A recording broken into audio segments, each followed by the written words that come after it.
aimait le monde, qu'il a donné son Fils unique. Ainsi tout homme qui croit en lui ne périra pas, mais il obtiendra la vie éternelle. Car Dieu a envoyé son Fils dans le monde, non pas pour juger le monde, mais pour que par lui le monde soit sauvé.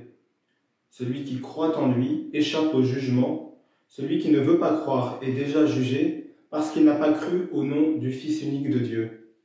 Et le jugement le voici. Quand la lumière est venue dans le monde, les hommes ont préféré les ténèbres à la lumière, parce que leurs œuvres étaient mauvaises. En effet, tout homme qui fait le mal déteste la lumière. Il ne vient pas à la lumière de peur que ses œuvres ne lui soient reprochées, mais celui qui agit selon la vérité vient à la lumière, afin que ses œuvres soient reconnues comme des œuvres de Dieu. Chers amis, ce temps pascal dans lequel nous sommes entrés nous fait découvrir que jusqu'où va l'amour de Dieu.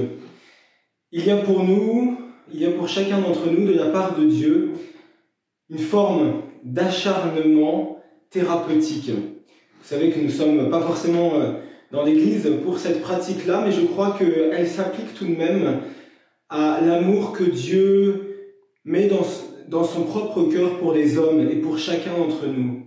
Nous avons vu l'expérience de la croix, nous avons vu l'expérience du lavement des pieds, nous avons vu l'expérience de Jésus qui vient rendre visite à ses apôtres enfermés au cénacle.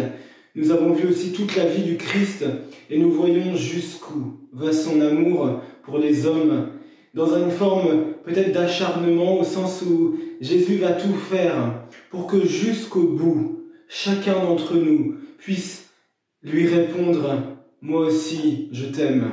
Moi aussi, je veux te suivre.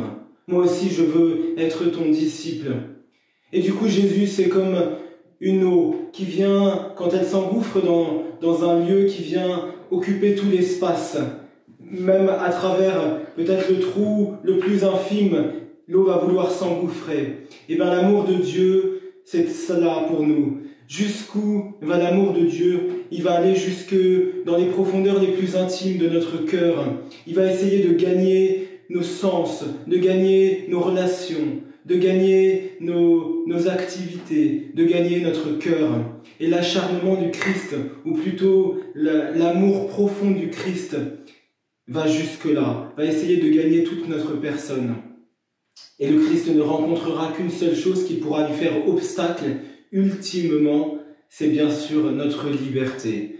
Si l'un d'entre nous dit au Christ « Non, je ne veux pas de toi », ou « Je ne veux pas de ton amour qui vient transformer ma vie, je ne veux pas de ton amour qui vient transformer mon cœur », alors le Seigneur ne peut rien faire.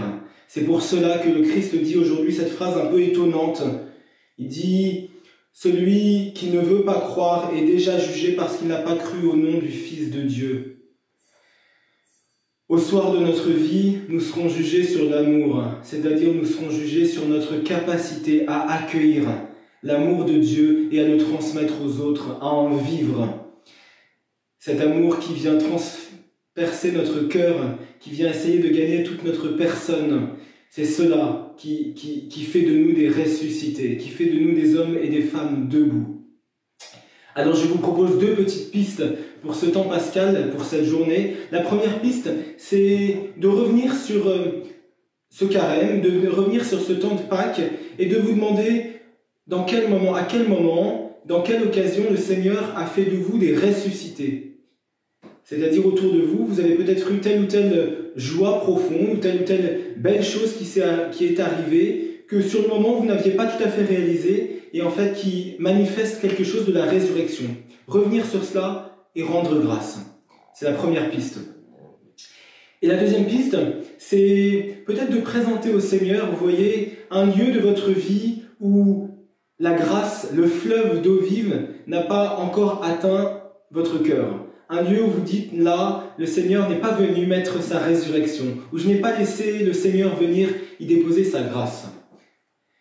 Voilà, deux pistes. La première, rendre grâce pour une résurrection dont vous avez été témoin. Et la deuxième, c'est offrir au Seigneur un lieu de votre vie où sa grâce n'est pas encore complètement déployée. À demain.